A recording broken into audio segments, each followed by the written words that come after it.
Kaixo berriro familiak beharko lasaieko ikasleentzat prestatutako proiektua eta errezetak, amaiera emango diogu gaur, proiektuari azkenengo errezeta prestatuko dugu, ja gustukoa duzuen. Eta aurretik egin ditugun errezeta guztiak bezala, helburua zen, errezeta errezak prestatzea, amatakorako, gozarirako, eta gehien, osasunari eta jasangarritasunari garrantzia ematea, lotuta daudela, hortaz berba asko egin dugu, itzaldietan egin dugu berba, jasangarri ez baldin bada ez dala osasuntxua eta alderantziz baita, ez dakala zentzurik. Gure osasunari behiratzea bakarrik, ez baldin bada osasun globalakin lotuta, ez? Eta, ez da lain zaila hori betetzea, ez? Bakarrik jarraitu behar dugu pizkat. Zentzua daukaten gauzeri, eta alik eta elikagai vegetal, integral, bertakoak eta garaikoak aukeratzea. Berdin, berba egiten baldin badugu, jasangarritasunan inguruan, ez? Mundu osasuntxuago nahi baldin badugu eta hori zaintzea nahi baldin badugu ere, gu izango gara bertako osagaiak, ez? Eta danon artean, hartzen ditugun erabakixak, pizkat, konsienteak eta pizkatxo bat danoi behira baldin badira, mundu osasuntxuago bat sortuko dugu, ez? Eta egunero jaten duguna, zer aukeratzen dugun eraminan dixotuko dugu, bai gure osasunean, bai danian.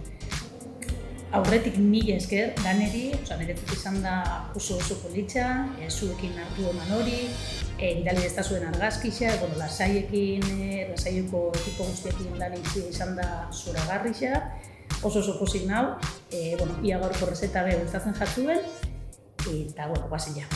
Gaur egingo ditugu, olako biskote edo gitxo horiek kerrinkari xakona pizkazikuak eta marretakorako eramateko edo pikoteo bat itxeko, oso gozua gelditzen dira, orokorrian danori gustatzen jakuz, eta egingo ditugu modu oso osasuntxu baten, elikagai oso osasuntxuak aukeratzen. Oso errez egingo dugu.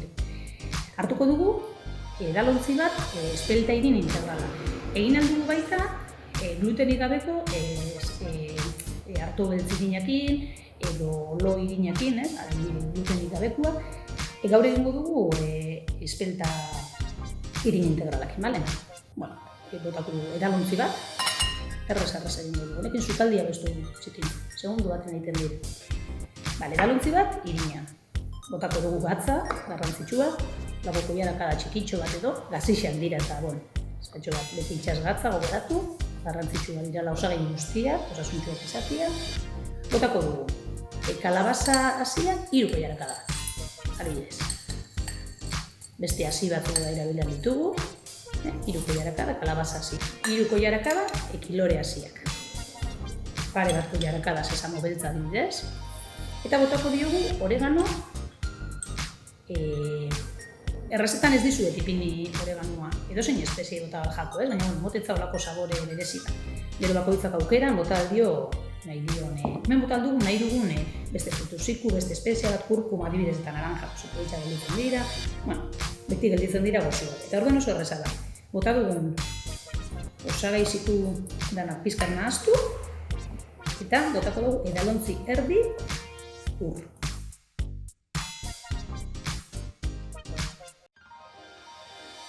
Edalontzi erdi ur, eta behin botako diogu 2 koiarakada, oliba olio beti virgen extra, operatu, eta alik aldugun neurrixan ekologikoa, bai.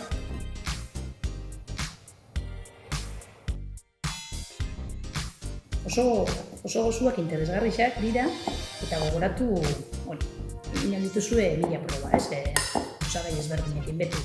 Edalontzi bat irin, edalontzi erdi ur, 2 koiarakada olio, gatza, eta nahi dituzuen hasiak edo espeziak.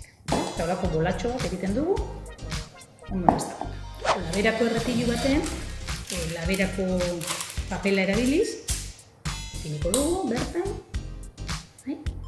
bolatxua, eta beste papel batekin lagunduz, zapaldu egingo dugu, horako, nahi dugun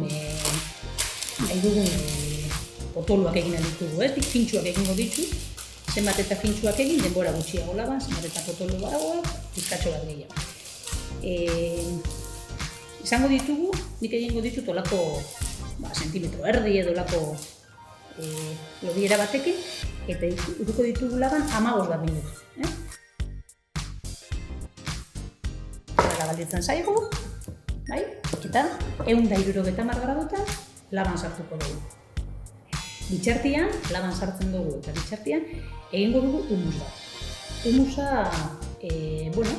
errezeta nahiko interesgarria da, bertan behi bota ditugu osagai ezberdinak, pate antzeko bat egiten dugu, bai barazki batzuekin jateko, bai bokata baten sartzeko, eta bai holan pikoteo antzeko bat egiteko, bale? Orduan, bagoaz labara, eta humusakin hasiko gara. Humusa prestatuko dugu, bale? Erabiliko dugu. Edalontzi bat garbantzuak egositza.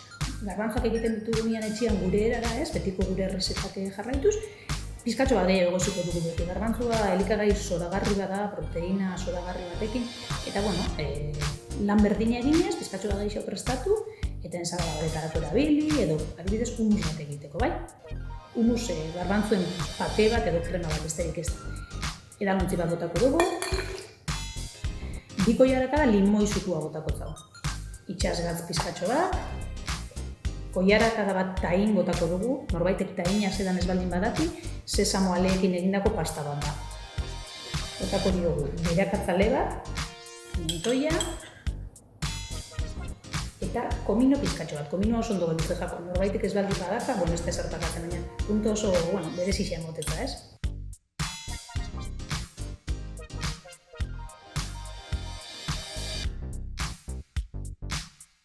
Listo.